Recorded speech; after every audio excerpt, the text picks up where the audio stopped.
Thank you for tuning in. This is Robin Martinelli. I own and operate Martinelli Investigations. Okay, we have our first guest. I'm so excited. Lucy, will you introduce yourself? My name is Lucy Roman. I am from Colombia. Well, I was born in Colombia, but I've been a U.S. citizen for 45 years. 45 years. And you live near the Gwinnett County area in Georgia, correct? Yes, ma'am. And Lucy, do you want to just kind of mention about your age? I am 70 years old.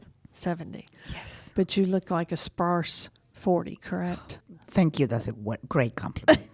Okay. Lucy, I don't want to take any of this away from you. I know a private investigator can help any type of situation, but let's first start with you and how you got involved in the theft of about $106,000 from you, the money you didn't have. So let's start from the very beginning, heartfelt of what happened with you and this person.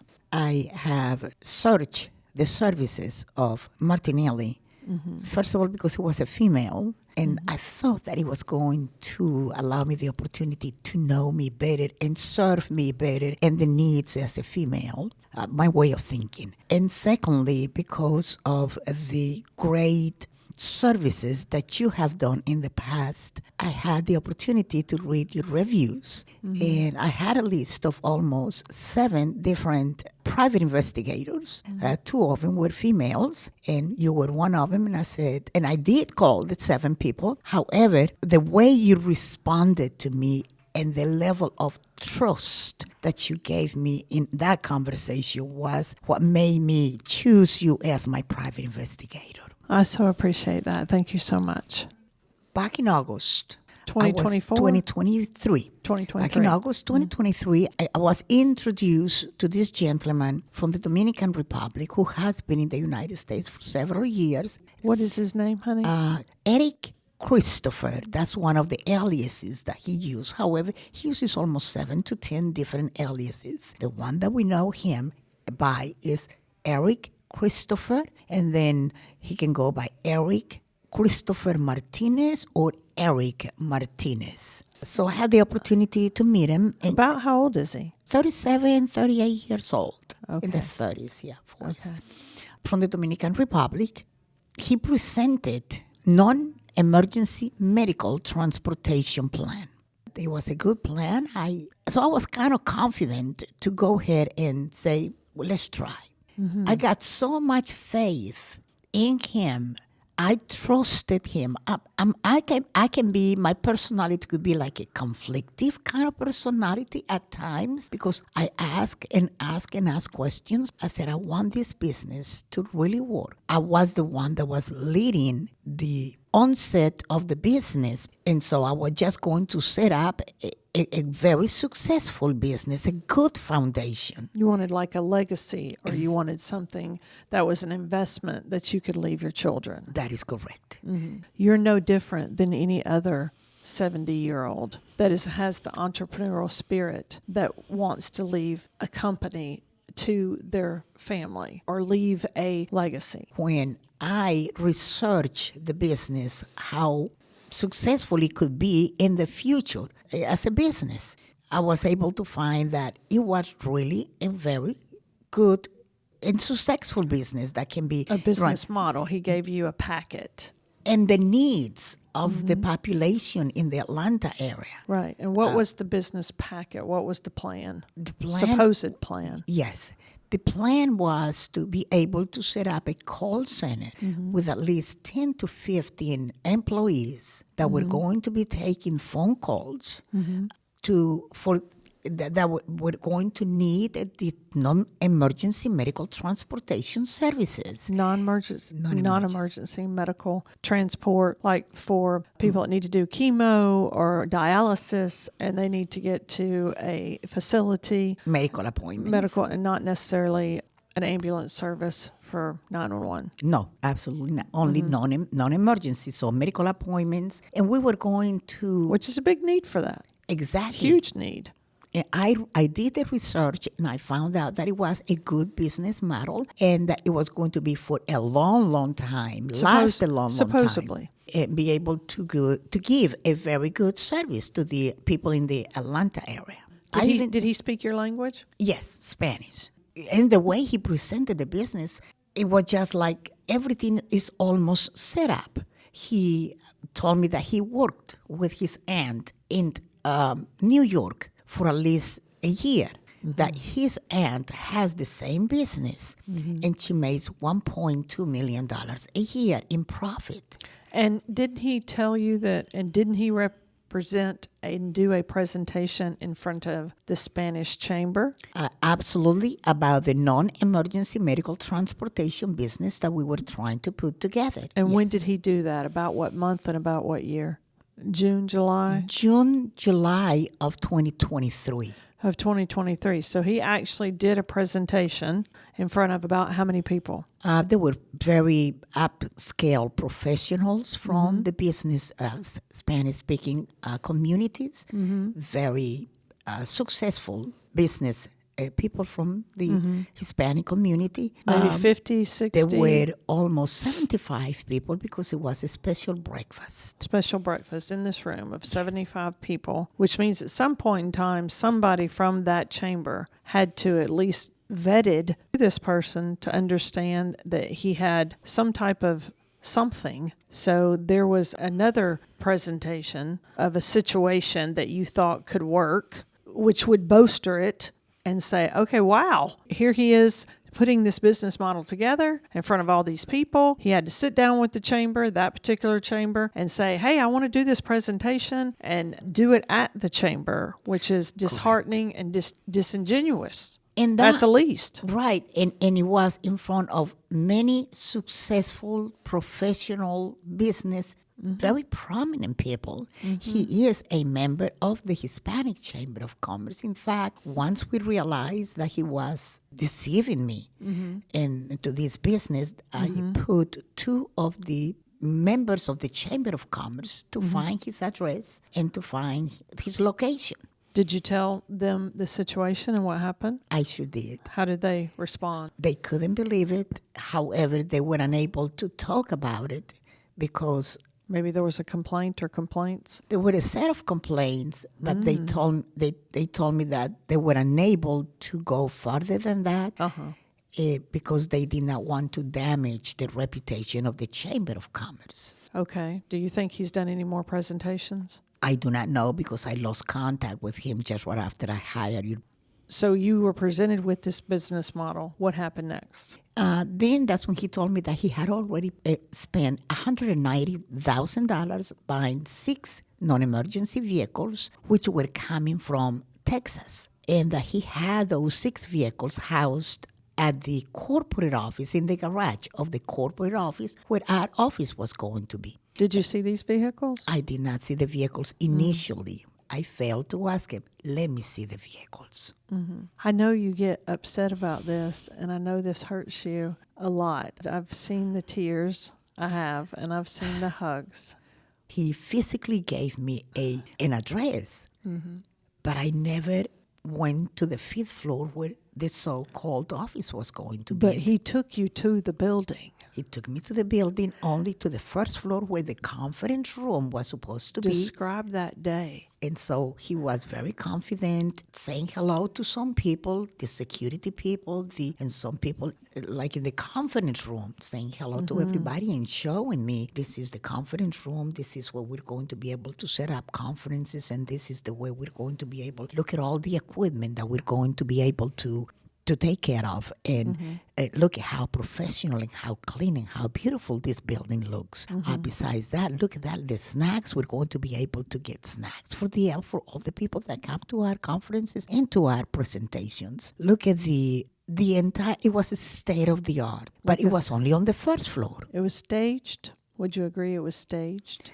It was staged because once I discovered that he did not have a rental office in that building, I went to the 5th floor, spoke to the general leasing manager, and that's when she told me, no, he does not have an office here. The last time he had an office here, he rented an office here, was in January, but I haven't seen him anymore. January of 2023? 2023. Okay, so he had one, and he didn't know long August. So when he took you there, he physically, and you verified he had no association whatsoever with that, and that's what I want you, that's when I realized and made part of the police investigation, is there is the strings of the fraud and the lies, is that he physically took you to a place that was staged, that was not his, and he was no longer associated whatsoever at all. In the first stage, we're supposed to meet with him for the first time just to take a look at what the business was about. That's when he took me to the 2200 Duluth Highway. He had a key to enter into the swimming pool, into the facility, the conference room, access to everything in that apartment complex. And who lived there is Rafaelina Rodriguez, who is, I guess, his partner. So that was a residence. Yes, that he took you to. And impressed us the most because he said we can also make conferences here, and we can use the conference room, we can use the facilities, we can use the exercise room, we can use the gym, we can use the swimming pool, just to bring people in case we have a workshop or a conference. He talked about bringing in like Medicaid and groups that he thought he could sell to by mentioning that to you. And then that's when later on we found out that when he asked me to give him $20,000 because Rafaelina Rodriguez was going to get out of as a partner. And so that's when he told me, make a check payable to Rafaelina Rodriguez. At that time, I did not even know who Rafaelina Rodriguez was and never associated the apartment complex, the visit that we made the first time, the $20,000, and Rafaelina. Until later on, that's when we found out through you that he is a partner that he has. During this whole process, when was it, from August to what time did you realize it was pretty much a scam? When did you realize? It took me 2 months to realize that. I think you told me the biggest moment, too, was the van. Right. Or the van that you thought he had bought. You saw a picture of it, everything. So from June the 18th, I believe that's when we met in Duluth, the first meeting. Duluth, Georgia. June, July, and August, and I believe that was August the 21st, when I truly discovered, and I went to the building, and I went to the garage, and I did not see any vehicles. And every time I asked him a question regarding either the manual, the policies, the procedures, the press release that we were going to put together, the call center, the equipment, he had so many excuses and evolving me into something is wrong with your email. I did send you all that information by email. Probably you just have too many emails that you have to erase, and that's the reason why you do not receive my information. He said that to you. That is correct. And I did have at that time a great deal of emails. I never questioned anything else. So when did you report this incident to the police? About when? First of all, when I realized that there were no vehicles, he told me to go to the micro center, that we have to buy a very good computer for me with a very good memory, because I was going to be the director of human resources. And so I have to train the call center people, that I have to put up with policies and procedures for the employees on a daily basis. You, correct? Him? Me. Me. You. He wanted you to do that. Right. Okay. And that he was going to step aside, and that I was going just to be the main head honcho, I guess. And so when he took the computer, we were at the micro center, he took the computer and says, I'm going to take it to the office. Don't worry about it. I'm going to set it up at the office. I said, okay. Then, like 4 or 5 days later, he took me to an auction, and he told me, I just saw a vehicle, a white Dodge 2018 with very few miles, non-emergency, all equipped, very nice, and they're selling it on an auction for $8,000. So let's go to the bank, get $8,000 so that we can get this vehicle in auction. So we went to the auction. He introduced me to the owner, and he said the title was supposed to be on my name, and they gave me the paper to put the title on my name. And 3 or 4 days later, that's when he says, don't worry about it. We're going to do that and we're going to take care of that later on. So this is the kind of people that have the kind of personality that what they do is they know how to manipulate people, and they have great excuses right on time for any type of question that you ask them before, so that they will not be caught. So he had excuses and manipulated me and manipulated the situation, and everything was manipulated. And he had excuses and great explanations right on target to make sense. A plus B equals C. But you never saw the vehicle titled. You never drove it. You never had anything to do with We the vehicle. drove the vehicle from the auction all the way around just to see the features and blah, blah, blah. And that was in a good condition, blah, blah. So I gave him the $8,000. And then when I discovered that everything was just a robbery, then that's when he told me, oh, no, I will not be able to give you the vehicle back. That vehicle had so low mileage. That vehicle right now, I can sell it for $39,000. What I can do is give you the $8,000.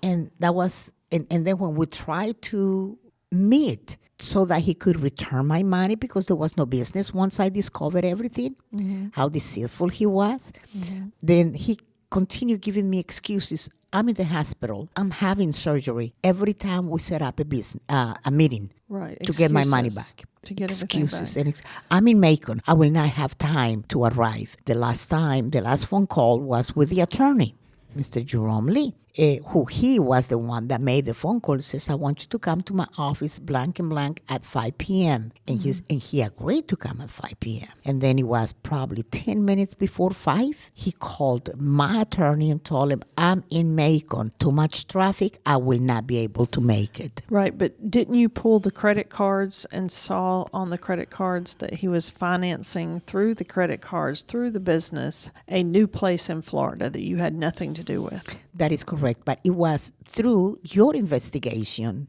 that we were able to find that he had opened up a business, a corporation in Fort Lauderdale. In Fort Lauderdale. And a lot of information that I pulled was going to Fort Lauderdale. That's correct. And the interesting thing, too, was in my office about a couple of weeks ago, we called several of the numbers that he had, and it would be answered, but a person would just sit there. I want to know who this person is, and we would say hello, and nothing would be said. In my investigation, what I like to do is present it as if it was a good business or a bad business, what would you get in return? And for the $106,000 that was taken from you, you told me that there was no services, there was no goods, there was nothing that he had provided for you. And also the business model plan was actually taken off of the computer, like a regular Google search. From another company. That it was verbatim. And changed the name. And then just changed the name of the company. I don't know if he... To Mobile Care LLC. Correct. To perch himself or to act like he had owned this company, which was pretty disingenuous. And every verbatim. And then also I think he translated it to Spanish too. Correct. It made him look like, wow. But a lot of this happens in Georgia. Now this is what really, really, really frustrates me, is that it gets to a level where people just think they can come to Georgia and do this. And that there are great opportunities, and that people are going to be honest with you and to give you face value to help you and to be successful. True. A lot of different social medias are trying to capture, I'm going to sell you this car, I'm going to sell you this house, and none of it exists. Correct. I try to cooperate a lot of times with law enforcement to explain this to them, that regardless, we have to start somewhere to obtain and start cracking down on the best we can. So you did report this to the police. So once he came to my office to complete the corporation paperwork, that I gave him full access to my credit card, to my American Express, to my checking account, to my Social Security, to my address. How has this affected you personally and the things that you do and your heart and how and your family, how has this affected you? First of all, I have cried a lot. That's especially at night. I don't like to cry in front of my family because I don't want them to see my weakness emotionally. But I do cry on my own, and I pray the Lord that a miracle is going to happen and that justice will be done. Unfortunately, knowing my family, knowing my personality and my go-getter kind of personality, they were surprised that I did not catch and sensed the robbery that this guy was doing. And they said, as smart as you are, as experienced that you have in dealing with people, in dealing with crisis, in dealing with people in prison, dealing with people on parole, people patients, or people who are on DUI, or this kind of, why did you allow that man to deceive you like that? And that's what bothers me emotionally, and I haven't been able to forgive myself and come to terms to that. I said, they're right, but I don't tell him they're right. I say, yeah. We're not going to say the amount, but you're offering a reward, although we know about where this individual is. But what is the name of the supposed company that really doesn't exist? It's a Mobile Care Mobile LLC. Mobile Care LLC. Okay. Here in Atlanta and or Fort Lauderdale. Right. But you didn't know about anything about the Fort Lauderdale situation. Not until you and I met and put together the background. Right. And that's when we discovered that. So a private investigator can help with the investigation by deeply diving into searches and vehicles and addresses and making phone calls. Now the next stage is to set up appointments with law enforcement to let them know about the new evidence. So beyond the evidence, meaning we are going to show them that we found the business model just hanging out there. It's one of them. Right. And go to the place and interview again the leasing agent person to say, hey, can you show us the contract he did have and now he's not here anymore? The fact that he's not answering the phone. Okay. And he literally took your credit card and bought everything he needed to buy almost in Florida. $5,000. I mean, he was going to eat. He was going to Walmart. He was buying couches, stuff that was like lamps and tables that you've never seen, No. and you didn't have a need for the business. You know what I'm saying? Like providing for him in another state. Exactly. And he knows, I think he knows deep down in his gut that you're not going to give up. And I told you that I wasn't going to give up and that we were going to get to the bottom of this. And with this podcast, there could be somebody listening that can understand, hey, I ran into that guy, or I remember that presentation, and can come forward and say, maybe he did the same thing to me, or I heard about him or his family member. I was able to research that many other people on Truthfinder put something in there, a notice saying, please do not do business with Eric Christopher. He is a thief. And then there was another one 2 months later, somebody else. Please do not dare to believe Eric Christopher. He stole $60,000 from my mother. He targets women.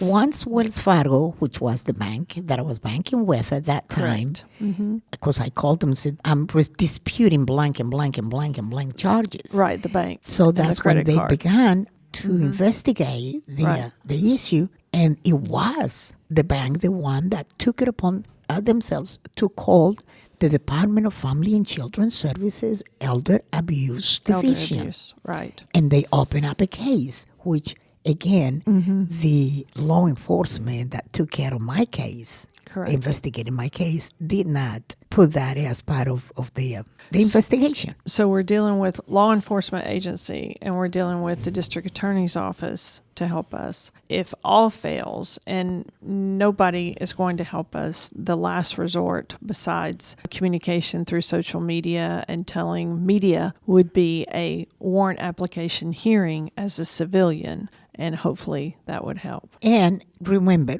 we would like to also offer a reward to someone that can call you and with any information Eric Christopher Martinez or Eric Martinez from the Dominican Republic. And describe what he looks like. Kind of a light skin from the Dominican Republic. You said he's in his 30s or 40s? In his 36, 37 years old. Married, children? He is divorced. His wife is the one that lives in Fort Lauderdale with a 5-year-old child. But I do have a very good reward. Gotcha. I know you Just do. in case. Just in case. So, as always, Lucy, I really appreciate you coming on the podcast. Let them know, though, to call you if they have information. And this is inaugural, meaning you are the first to come onto the podcast. And I really, really appreciate that. And you taking the time. Hopefully you can come on and be a guest again soon. Please contact us by our website, martinelliinvestigations.com. Martinelli ends in an I. Investigation starts with an I, so that's 2 I's with an S on the end. Our email is MII and then Georgia spelled out, GeorgiaPI @gmail.com. And please call us anytime at 770-337-3999. 770-337-3999 for a free consultation. Thanks so much and have a great peachy day.